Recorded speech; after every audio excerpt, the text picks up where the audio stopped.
زبیر بھائی ایک point of view تو وہ جو بھٹی صاحب فرما رہے ہیں اور ساری خرافات کا ذمہ دار بلا وجہ نواز شریف صاحب کو قرار دے رہے ہیں.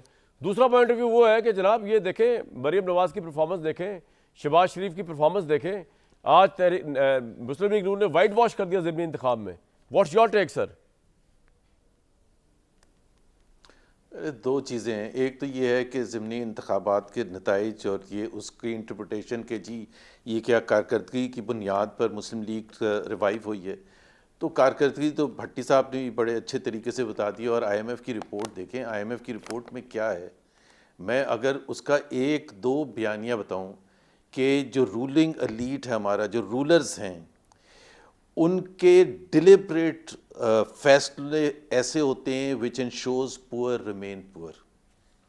اور اس کی آپ تصدیق کرتے ہیں نمبرز کے ساتھ کہ پچھلے 3 سال میں 2 کروڑ پاکستانی غربت کی لکیر سے نیچے گئے ہیں مزید. اسی دوران آپ کی جو آئی ایم ایف کی رپورٹ ہے کہ پاکستان میں اگر گورننس سسٹم صحیح ہو تو 6.4% تک جی ڈی پی گروتھ جائے گی. ہماری 1.62% رہی ہے, 1.62% رہی ہے ایوریج پچھلے 3 سال میں.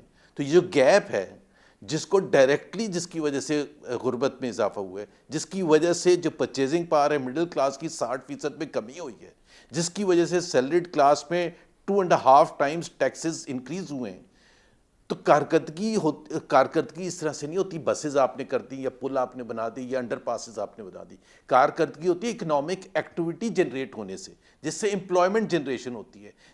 جو ان امپلائمنٹ ریٹ اس وقت 24% پر بیٹھا ہوا ہے, جو آپ کی غربت ہے 45% پر بیٹھی بھی ہے.